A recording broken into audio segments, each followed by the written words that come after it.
What's up, everyone? It's Neil, and today I will be sharing with you my day, my day in the life of as an entrepreneur. So for this episode, though, we are going to our Cebu branch office. By the way, I am with Michaela, my girl Lulu. Yeah, yeah. So just join with me as we explore the Cebu branch. And but first time, we'll go first to the main office in our Danao branch. So let's go. So we are now at the Danao City office, and we'll introduce to you some of my administrators because last time they were absent. Say hi to Star, no? He's our acting manager for the J Angels. Say hi to our viewing stars. Tapos Sheng, no, our operations manager for the Jane Studios. Our lead editor is currently editing one of our contents. So here's Kyle, everyone. No, he's editor and the model. Okay, so that's from our Danao City office. So for now is we will go to the Cebu branch. No, I will be sharing with you unsa ang naa dito, unsa ang mga promos, unsa ang mga gipang offer sa among Cebu City branch. So join with us now and let's go. So time check, it's already 4:24 p.m. and napagapunta karon nag-travel gapunta here at Mandawi City. So while traveling, allow me to share some insights.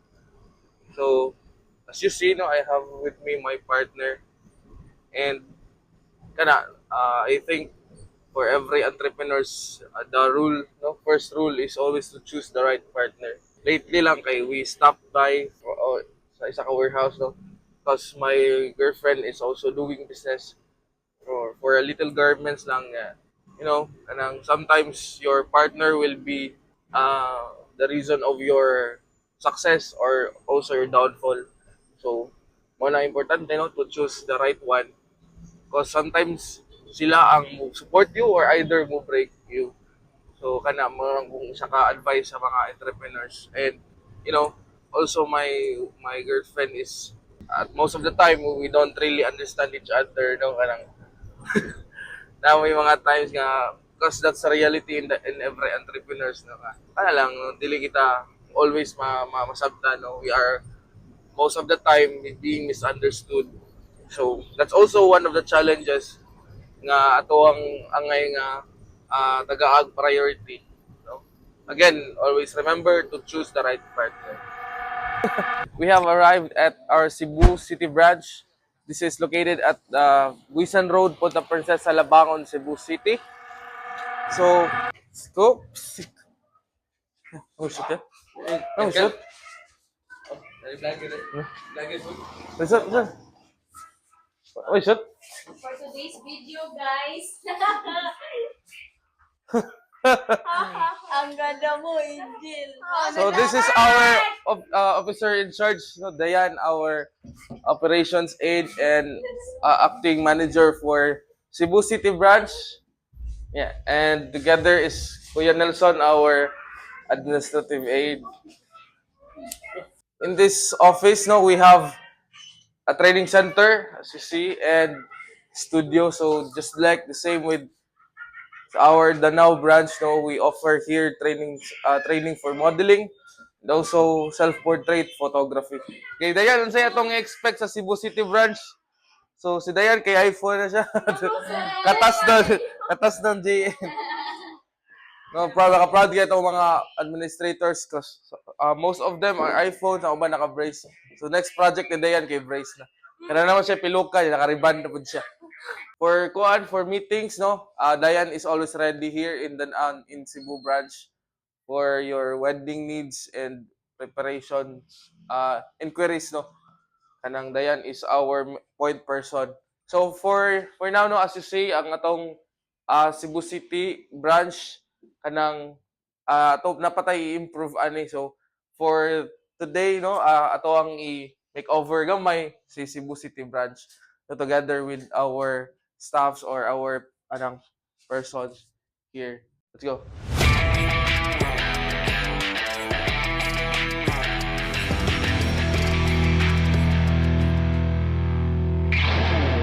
So yo guys, so as of the moment mo na atong touch of the transformation.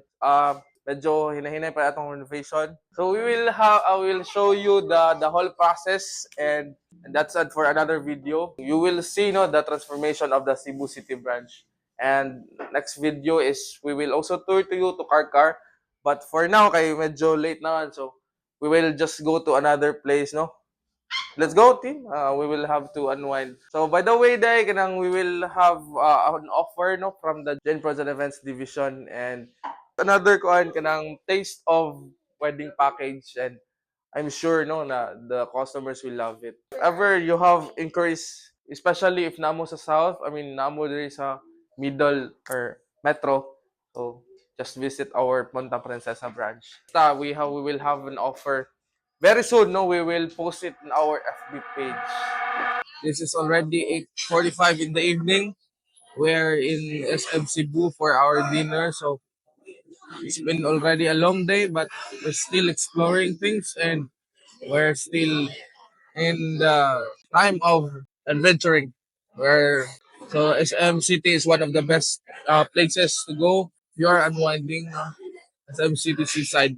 So it's place for kuan, it's still affordable, and you can see different brands, and also makita ni pud nimo ang others different structures of every businesses which you can use for your own brand. Hey. So we've already arrived at our Danao City branch from our journey today, and it's already midnight, no? So yun, that's my day as an entrepreneur. So my insights that I can share with you is, first, no, is you have to explore, you have to experience things every day, no? Every hours of an entrepreneur counts, no? So you have to learn, no, something. Second, no, you have to learn, you have to continue learning, no? The entrepreneurship journey is a learning process, so you have to adapt, you have to be ready